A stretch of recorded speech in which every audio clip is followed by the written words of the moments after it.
Hello Abhish betta ಫಿಶ್ನ breed ಮಾಡುವ information ಅಥವಾ ಟಿಪ್ಸ್ ಅನ್ನು ಈ ವಿಡಿಯೋಲಿ ತಿಳಿಸಿಕೊಡ್ತೇನೆ. Welcome to my channel hobby to love.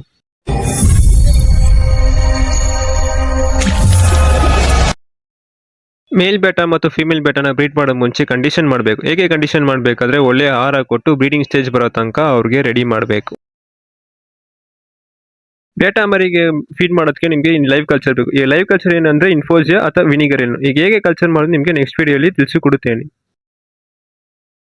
ಒಂದಿಗೆ ಒಂದು ಟ್ಯಾಂಕ್ ಅಥವಾ ಟ್ರೇ ಅನ್ನು ಯೂಸ್ ಮಾಡ್ಕೋಬಹುದು. ಈ ವಿಡಿಯೋಲಿ ನಾನು ಟ್ಯಾಂಕ್ ಅನ್ನು ಯೂಸ್ ಮಾಡ್ತಾ ಇದ್ದೀನಿ ಬ್ರೀಡಿಂಗ್ ಗೆ. ಬಿಗಿನರ್ಸ್ ಆದ್ರೆ ಟ್ಯಾಂಕ್ ಅನ್ನು ಯೂಸ್ ಮಾಡೋದು ಹೋಗ್ಬಿಡಿ, ಬೆಸ್ಟ್ ನೀವು ಟ್ರೇ ಅನ್ನು ಯೂಸ್ ಮಾಡಬಹುದು. ಅಷ್ಟು ಡಿಸ್ಟರ್ಬೆನ್ಸ್ ಅಷ್ಟು ಆಗೋದಿಲ್ಲ.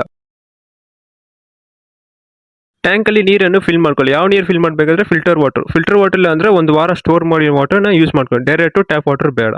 ಟ್ಯಾಂಕ್ ಅಲ್ಲಿ ಸ್ವಲ್ಪ 1.5 ಟೇಬಲ್ ಸ್ಪೂನ್ ಕಲ್ಲುಪ್ಪು ಹಾಕೊಳ್ಳಿ. ನೀರಿನ ಲೆವೆಲ್ 3 ಇಂಚು ಅಥವಾ 4 ಇಂಚ್ ಮಾತ್ರ ಇಟ್ಕೋಬೇಕು, ತುಂಬಾ ಬೇಡ. ನಿಮ್ಮ ಮನೆ ಹತ್ರ ಎಲ್ಲಾದ್ರೂ ಬಾದಾಮಿ ಗಿಡ ಇದ್ರೆ 2-3 ಎಲೆಯನ್ನು ಎತ್ಕೊಳ್ಳಿ. ಇದು ಚೆನ್ನಾಗಿ ತೋಲ್ಬಿಟ್ಟು ನಿಮ್ಮ ಟ್ಯಾಂಕ್ ಅಲ್ಲಿ ಹಾಕೊಳ್ಳಿ. ಎಲೆನೂ ತುಂಬಾ ಡ್ರೈ ಆಗಿರಬೇಕು. ನೀರು ಸ್ವಲ್ಪ ಚೇಂಜ್ ಆಗುತ್ತೆ. ಹೇಗೆ ಚೇಂಜ್ ಆಗುತ್ತೆ? ಟ್ಯಾನಿಂಗ್ ಆಸಿಡ್ ರಿಲೀಸ್ ಆಗುತ್ತೆ. ಈ ಟ್ಯಾನಿಂಗ್ ಆಸಿಡ್ ಏನಂದ್ರೆ ಗೋಲ್ಡನ್, ಯೆಲ್ಲೋ ಅಥವಾ ಬ್ರೌನ್ ಅನ್ನು ನೀರನ್ನು ಚೇಂಜ್ ಆಗುತ್ತೆ. ಫಿಶಸ್ಗೆ ತುಂಬಾ ನ್ಯಾಚುರಲ್ ಹ್ಯಾಬಿಟೇಟ್ ಕೊಡುತ್ತೆ. ಮೇಲ್ ಬೆಟನ ಮೆತ್ತಿಗೆ ಟ್ಯಾಂಕ್ ಅಲ್ಲಿ ಇಂಟ್ರೊಡ್ಯೂಸ್ ಮಾಡ್ಕೊಳ್ಳಿ. ಫಿಮೇಲ್ ಬೆಟನ್ ಡೈರೆಕ್ಟ್ ಆಗಿ ಇಂಟ್ರೊಡ್ಯೂಸ್ ಮಾಡಬಾರ್ದು, ಯಾಕಂದ್ರೆ ಜಗಳ ಮಾಡುತ್ತೆ. ಬೆಸ್ಟ್ ನೀವು ಟ್ರಾನ್ಸ್ಪರೆಂಟ್ ಗ್ಲಾಸ್ ಅಥವಾ ಡಿವೈಡರ್ ಗ್ಲಾಸ್ ಅನ್ನು ಯೂಸ್ ಮಾಡ್ಕೋಬಹುದು. ಒಂದು ಚಿಕ್ಕ ಕವರ್ ಈ ತರ ಬಾಕ್ಸ್ ಟೈಪ್ ಅಲ್ಲಿ ಕಟ್ ಮಾಡಿ ಇಟ್ಕೊಳ್ಳಿ. ಇದು ನಿಮಗೆ ಬಬಲ್ ನೆಸ್ಟ್ ಒಂದು ಮೂವ್ಮೆಂಟ್ ಇಲ್ಲದೆ ಸ್ಟೇಬಲ್ ಆಗಿ ಮಾಡುತ್ತೆ. ಅಭಿಸ್ ಎಷ್ಟು ತಾಳ್ಮೆಯಿಂದ ಮಾಡಿದ್ರೆ ಅಷ್ಟು ಒಳ್ಳೆಯದು. ಎಷ್ಟು ಟೈಮ್ ಕೊಡ್ತೀರಾ ಬ್ರೀಡಿಂಗ್ ಸಕ್ಸಸ್ಫುಲ್ ಆಗುತ್ತೆ ನಿಮಗೆ.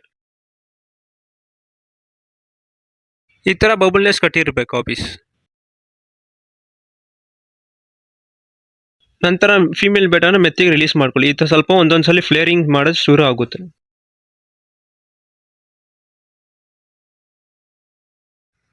ಮೇಲ್ ಬೆಟ ಮತ್ತು ಫಿಮೇಲ್ ಬೆಟ ಸ್ಪಾನಿಂಗ್ ಮಾಡೋದಕ್ಕೆ ಶುರು ಆಗುತ್ತೆ ಆಫೀಸ್.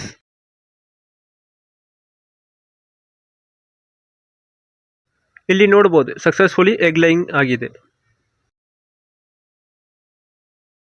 ಮೇಲ್ ಬೆಟಾಗ್ ಮತ್ತು ಫಿಮೇಲ್ ಬೆಟ 20% 30% ಡ್ಯಾಮೇಜ್ ಇರುತ್ತೆ. ಅದು ಕಾಮನ್ ಈ ಬ್ರೀಡಿಂಗ್ ಅಲ್ಲಿ. ಫಿಮೇಲ್ ಬೆಟನ ಟ್ಯಾಂಕ್ ಅಲ್ಲಿ ಮೆತ್ತಿಗೆ ಎದ್ಬಿಟ್ಟು ಒಂದು ಚಿಕ್ಕ ಗ್ಲಾಸ್ ಅಲ್ಲಿ ಹಾಕ್ಬಿಟ್ಟು ಟ್ರಾನ್ಸ್ಫರ್ ಮಾಡ್ಕೊಳ್ಳಿ. ಇದು ನಿಮಗೆ ಒಂದು ವಾರ ಆಗುತ್ತೆ ರೆಡಿ ಮಾಡೋದಕ್ಕೆ ಫಿಮೇಲ್ ಬೆಟನ.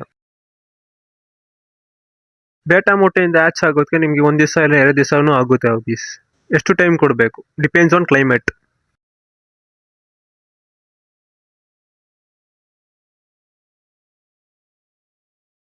ಮರಿನು ಫ್ರೀ ಸ್ವಿಮ್ ಆದ ನಂತರ ಮೇಲ್ ಜೊತೆ 2 ದಿವಸ ಹಂಗೆ ಇರಬೇಕು ಆಫೀಸ್.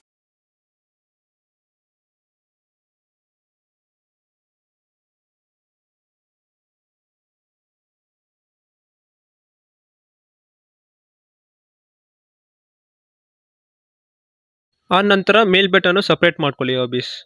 ಅಷ್ಟೇ ಆಫೀಸ್ ಈ ವಿಡಿಯೋ. Thanks for watching. ನೀವು ನೆಕ್ಸ್ಟ್ ವಿಡಿಯೋಲಿ ನೋಡೋಣ.